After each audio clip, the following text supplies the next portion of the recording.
스포츠는 아마 축구일 것입니다. 왜 세계 그 선진국, 개발도상국, 후진국 뭐 이렇게 나눌 거 없이 전 세계 모든 나라에서 이 축구가 가장 인기 있는 스포츠냐면, 첫 번째는 별다른 장비가 없어도 돼요. 공 하나만 있으면 됩니다. 두 번째는 규칙이 어렵지 않습니다. 그냥 골키퍼를 제외한 20명이 손을 안 대고 발로 공을 몰고 가서 상대방 골문에다가 골을 넣으면 이기게 되는 경기, 단순한 경기 규칙이 많은 사람들, 많은 세계 사람들을 매료시키는데, 어떻게 보면은 드라마보다도 더 진한 감동과 긴장을 갖게 하는 것이 바로 이 축구라고 하는 스포츠입니다.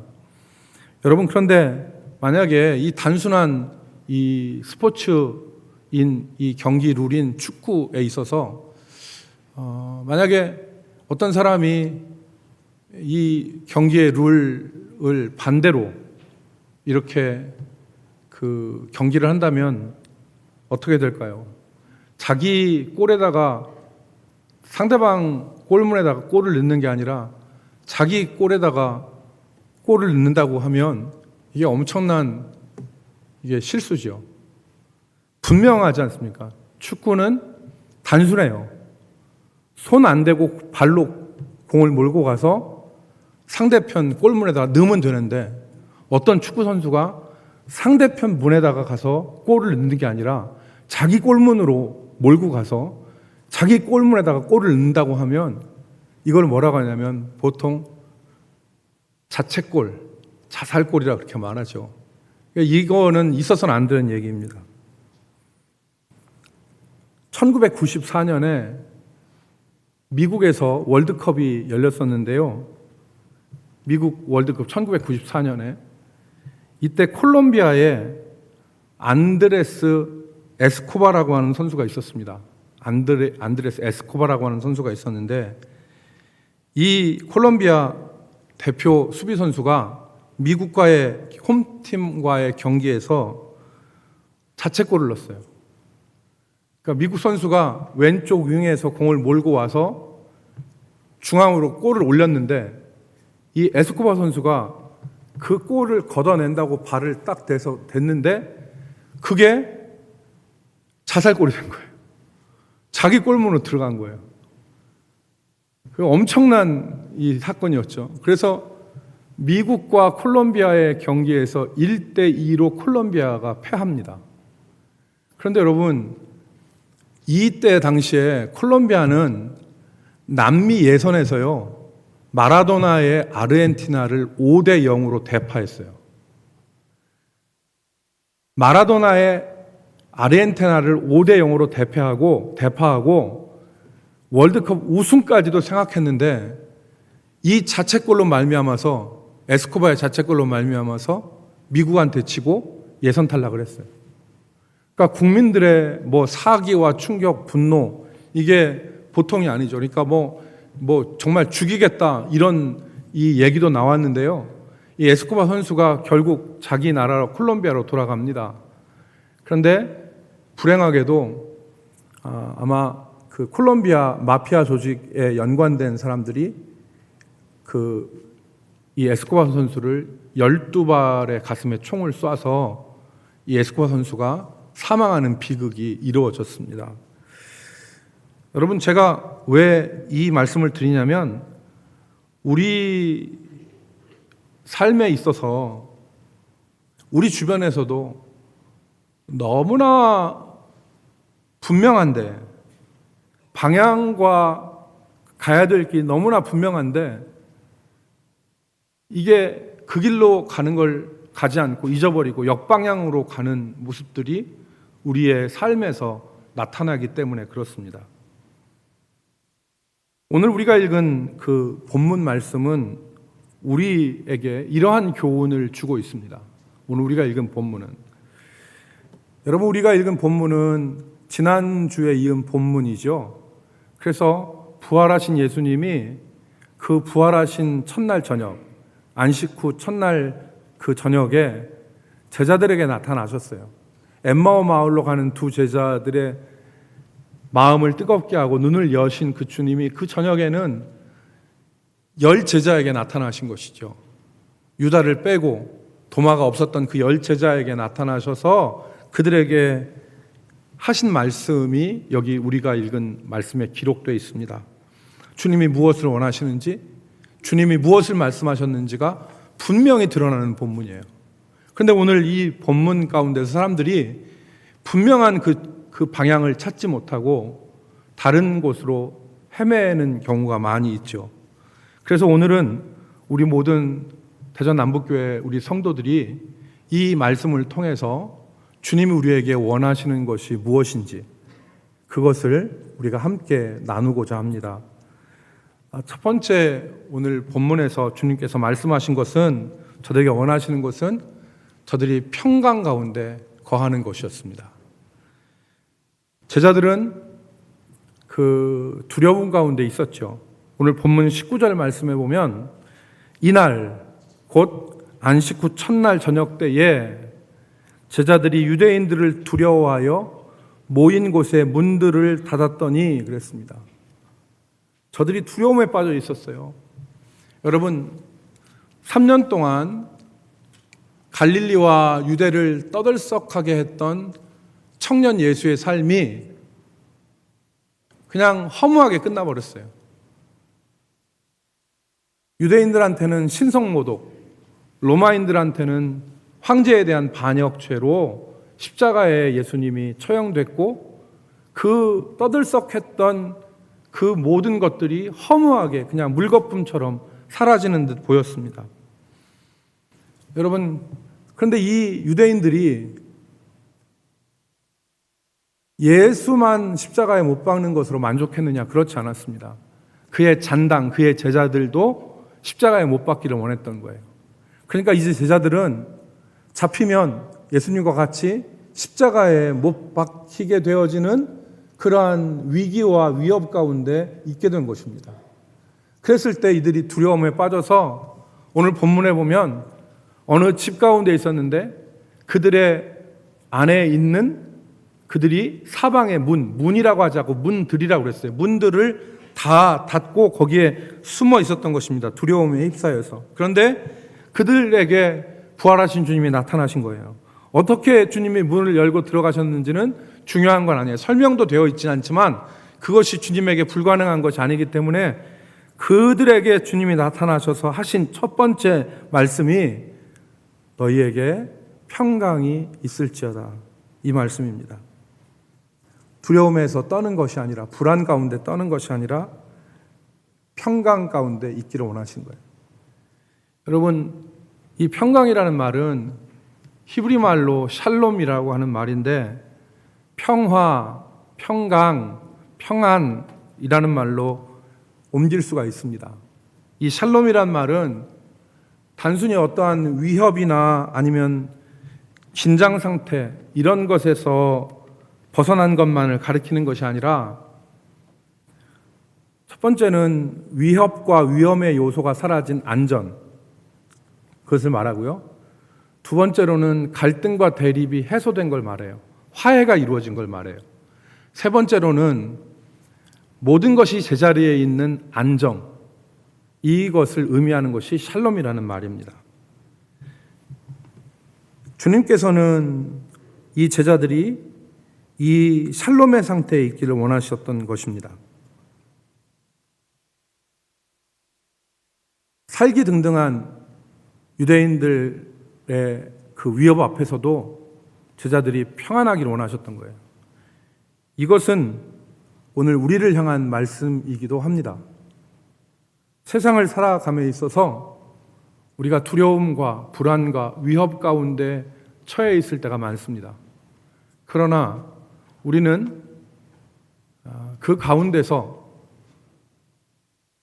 너희에게 평안이 있을지어다 라고 말씀하시는 주님의 음성을 들을 수 있기를 주의 이름으로 축복합니다. 제자들은 기대했던 것들이 다 무너졌어요. 우리도 그렇습니다. 우리도 살다 보면 이렇게 됐으면 좋겠다, 이렇게 됐으면 좋겠다고 기도하고 하나님 앞에 소망하는 그런 것들이 있어요. 근데 어느 날 그게 기도 응답으로 역사되는 것이 아니라 그런 것들이 다 무너져 버려요. 다 물거품이 되어버립니다. 그러면 그때 우리는 기도했는데 하나님의 뜻을 바라고 살았는데 이게 다 없어지는 거예요. 마치 소망을 둔 예수가 자기들 뜻대로 승승장구하는 게 아니라 다 허무하게 그냥 십자가에 못 박혀 죽은 것처럼 그런 때가 우리의 인생 가운데 있죠. 기도했는데 소망했는데 바랬는데 다 날아가 버린 거예요. 그때 우리는 두려움과 실망과 불안 가운데 있게 되는 것이죠. 거기에 더해서 우리의 안전마저도 위협받을 때가 있어요. 기대만 사라진 게 아니라 안전까지도 흔들려요. 오늘 그런 제자들에게 주님이 평강을 말씀하셨습니다. 어떤 사람들은 이 평강이 주님 말씀하신 평강이 환각이다 그렇게 말씀하는 사람이 있어요. 환각이다. 이것은 심적인 위로다. 이것은 가상의 위로다. 그렇게 말하는 사람이 있어요. 우리가 그러지 않습니까? 우리가 그냥 사람들이 살아가다가 보면 어려움을 만났을 때 이런 얘기를 해요. 다 잘 될 거야. 그런데 그 다 잘 될 거야는 근거 없는 잘 될 거예요. 다 잘 되긴 뭘 잘 돼. 다 잘 될 거야라고 얘기하지만 그게 진정한 잘 될 거, 진정한 위로, 진정한 평안이, 진정한 안정, 진정한 화해, 진정한 이 평안이 되느냐 말이죠. 그래서 사람들은 이거는 가상의 위로다, 헛된 위로다, 환각이다 라고 얘기하는 사람도 있습니다. 그러나 주님은 그렇게 말씀하신 것이 아닙니다.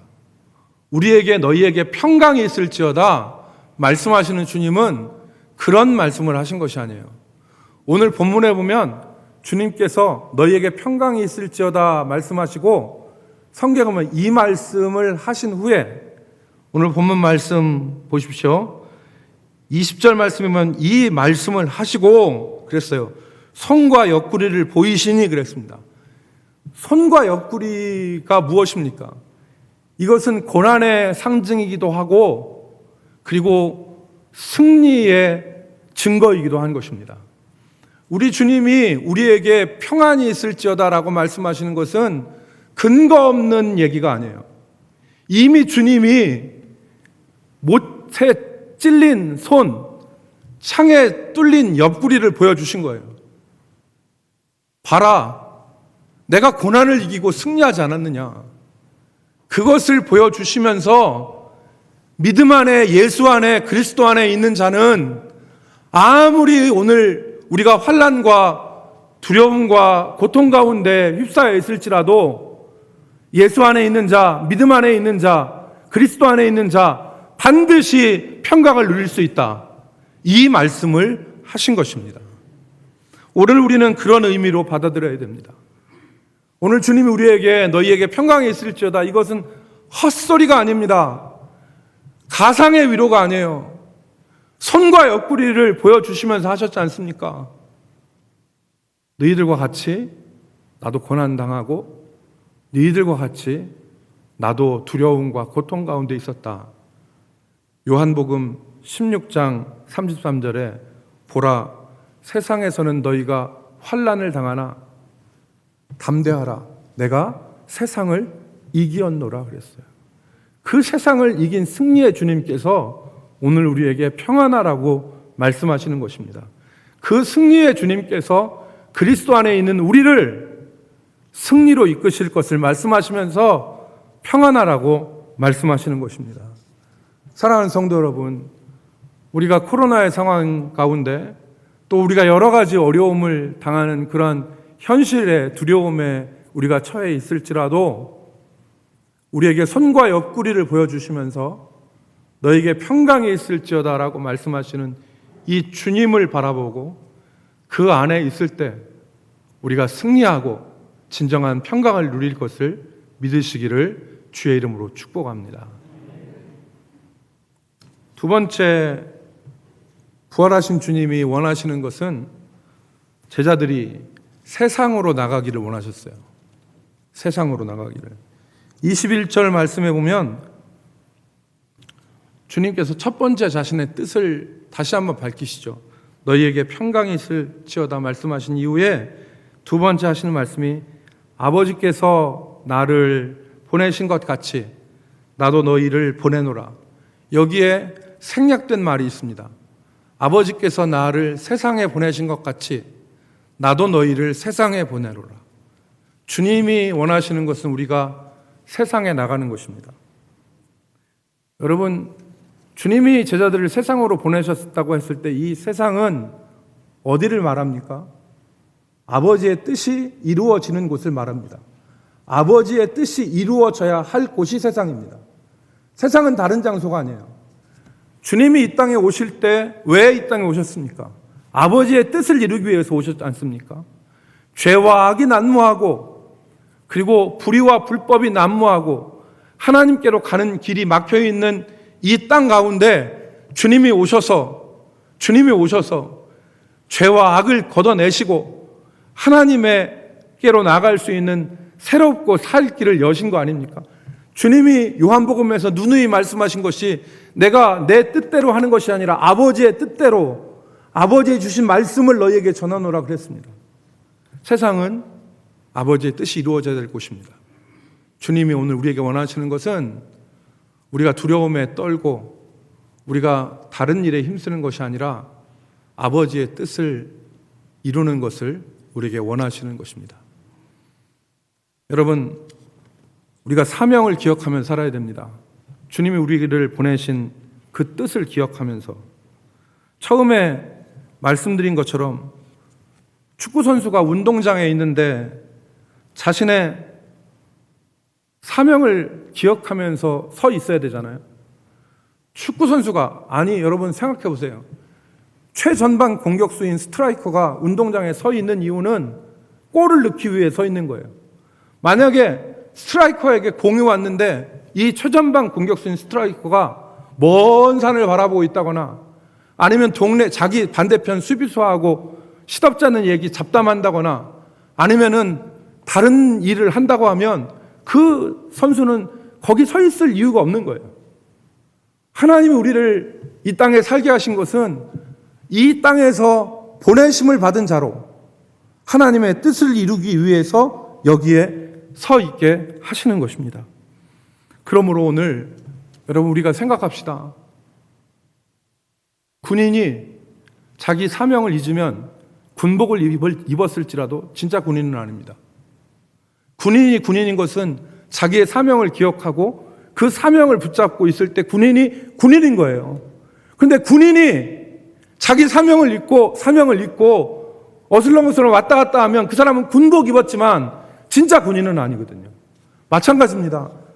오늘 우리가 보내심을 받아서 이 땅에 살아가지만 주님의 뜻을 기억하지 못하고 어영부영 살아가면 그건 진짜 하나님의 보내심을 받은 사람이 아니에요. 우리가 세상에 있는 것은 우리가 세상이라고 하는 운동장에 서 있는 것은 복음을 전하고 가정을 복음화하고 우리가 보내심을 받은 일터에서 하나님의 나라를 세우고 우리 주변에 마치 아카시아 나무 뿌리처럼 뻗어 있는 죄와 악을 걷어내고 하나님의 의의 나무를 심어 하나님의 뜻을 이루는 것이 우리의 사명입니다. 다른 말로 하면 내 가정을 돌보고 교회를 세우고 그리고 하나님이 나를 세우신 그 일터와 사회에서 하나님의 일을 하라고 나를 보내신 것입니다. 이것을 기억해야 됩니다. 이것을 기억하고 살아야 됩니다. 오늘 이것을 기억하지 않고 살면 우리가 우리 시간들을 헛되이 보내고 우리에게 주신 물질을 헛되게 보내고 심지어는 우리에게 주신 것을 악하게 사용하면서 우리가 살아갈 수 있습니다. 그게 아닙니다. 하나님 우리에게 우리를 이 땅에 보내신 것은 분명하죠. 상대방 골에다가 골 넣으라고 보내신 거예요. 그런데 우리는 자책골 넣는 사람들도 있어요. 자책골 넣는 사람들도 있다고요. 그래서는 안 되지 않습니까? 방향이 분명해요. 너희에게 평안이 있을지어다. 내가 아버지께서 나를 보내신 것 같이 나도 너희를 세상으로 보내노라. 주님의 골은 축구 경기 룰보다 더 단순해요. 더 간단해요. 그런데 골을 가지고 상대방 골문이 아니라 우리 골대에다가 골을 넣으려고 달려가는 사람들도 있다, 이 말입니다. 그래서는 안 된다는 것입니다. 사랑하는 성도 여러분, 마지막으로 주님께서 하신 말씀은 성령을 받으라 말씀하셨습니다. 이 사명을 위해서 성령을 받으라. 22절 말씀을 보십시오. 22절 말씀에 보면 이 말씀을 하시고 그들을 향하여 숨을 내쉬며 이르시되 성령을 받으라 그랬어요. 오늘 여러분 본문의 말씀을 구조적으로 잘 살피면 오늘 본문에 이 말씀을 하시고라고 하는 구절이 2번 나옵니다. 여러분 20절 말씀에 이 말씀을 하시고라는 말씀이 있고 똑같은 말이 22절에 이 말씀을 하시고라는 말씀이 있어요. 그러니까 첫 번째는 너희에게 평강이 있을지어다 말씀하신 후에 이 말씀을 하시고 그 다음에 나오는 말이 뭐예요? 손과 옆구리를 보여주신 거예요. 너희들 평안하라고 하는데 내가 얘기하는 평안은 가상의 평안이 아니야. 그냥 모든 게 다 잘 될 거라고 하는 헛된 위로가 아니야. 자, 봐. 손과 옆구리를 보여주신 거예요. 너희들이 세상에서 환난을 당하지만 평안할 수 있는 이유는 그 환난 가운데서 승리한 내 이 손과 옆구리가 증거가 되는 거야. 이걸 봐. 그 얘기를 하시는 것이거든요. 그리고 두 번째, 내가 너희를 세상에 보내노라 말씀하시고 이 말씀을 하시고 하신 말씀이 숨을 내쉬며 성령을 받으라 그랬어요. 악하고 우리는 연약하지만 세상은 악한 가운데 있는데 그때 어떻게 우리가 하나님의 뜻을 그 세상에서 이룰 수 있습니까? 우리의 힘으로는 불가능하고 성령이 보증이 되신다. 성령이 보증이 되신다. 그러므로 성령 받으라. 이 말씀을 하신 것입니다. 사랑하는 성도 여러분, 제가 설교를 준비하면서 참 이 성령이 중요한데 이 성령이 우리 성도들한테는 정말 어떻게 이해될까? 이 성령을 어떻게 설명할까? 고심을 많이 했습니다. 성령이라고 하는 얘기를 수도 없이 많이 들었는데 성령에 대해서는 아무것도 모르고 지내는 성도들도 있을 것 같아서 어떻게 성령을 설명해야 될까? 여러분, 성령은 첫 번째로 하나님의 영입니다. 하나님의 영이에요. 성령은 하나님의 영입니다. 두 번째, 성령은 진리의 영입니다. 진리의 영이에요. 여러분, 성령이 임하시면 사람이 바른 길, 진리의 길로 걸어가게 되어 있습니다. 성령이 임하는데 도둑질하고 간음하고 거짓말하는 사람 없습니다. 성령이 임하면 진리의 영이시기 때문에 우리를 진리로 인도하십니다. 여러분, 요한 1서 4장 6절에 보면 진리의 영인 성령과 반대되는 영의 역사가 있음을 우리에게 깨닫게 합니다. 그게 바로 뭐냐면 미혹의 영입니다. 다른 말로 거짓의 영입니다. 하나님께 속한, 말씀 띄워주세요. 하나님께 속하였나 하나님에 속하지 않았나 우리 이거 분별하는데 그것이 바로 여기 보면 진리의 영과 미혹의 영으로 대별하고 있죠. 미혹의 영이 무엇입니까? 거짓의 영입니다. 거짓, 사탄의 역사가 들어오게 되면 거짓과 그리고 죄악과 혼란이 그 인생 가운데 벌어져요. 진리의 성령이 오시면 바른 길을 걸어갑니다. 그런데 미혹의 영이 들어오면 인생이 혼란한 거예요. 왜? 하나님은 이렇게 말씀하셔도 나는 이렇게 가고자 하니까 이 사이에서 혼란이 안 생기겠습니까? 하나님의 말씀은 이것이 진리라고 하는데 그렇지 않은 것이 역사하는 거죠. 그러니까 거짓과 미혹, 거짓과 죄악과 혼란이 그 인생 가운데 있는 것이죠. 그러므로 성도들은 진리의 성령의 인도하심을 받기를 사모해야 됩니다. 성령이 우리 가운데 역사해야 돼요. 미혹의 영에 붙잡히면 안 돼요. 미혹의 영에 붙잡히면 인생이 혼란스러워요. 여러분, 세 번째 성령은 구원의 영입니다. 구원의 영. 성령께서 우리를 새롭게 하시죠. 아무도 성령이 아니고서는 예수를 주라고 할 수 없고 성령이 우리를 죄를 깨닫게 하시고 성령께서 우리를 새롭게 하세요. 그래서 디도서 3장 5절 말씀에 보면 우리를 구원하시되 우리가 행한 바 의로운 행위로 말미암지 아니하고 오직 그의 긍휼하심을 따라 중생의 씻음과 성령의 새롭게 하심으로 하셨으니 그랬습니다. 성령이 우리를 새롭게 하시는 거예요. 성령이 우리를 새롭게. 아직 거듭나지 못했다고 생각하는 사람이 있으면 성령을 의지하십시오. 그래서 우리 속은 나를 거듭나게 하시는 것, 하나님의 말씀이 믿어지고 하나님의 말씀을 확신하며 새롭게 되어지는 것은 우리 안에 계신 성령께서 하시는 일입니다. 여러분, 네 번째로 성령은 은사와 능력의 영입니다. 성령은 은사와 능력이에요. 모든 하나님의 은사, 모든 하나님의 능력이 성령으로부터 주어집니다. 여러분, 고린도전서 12장에 보면 어떤 사람은 성령으로 지혜의 말씀을, 어떤 사람은 성령으로 지식의 말씀을, 어떤 사람은 성령으로 병 고치는 은사를, 어떤 사람은 성령으로 은사를 얘기해요. 하나님의 선물, 은사, 기프트인 은사는 성령께서 주시는 것입니다.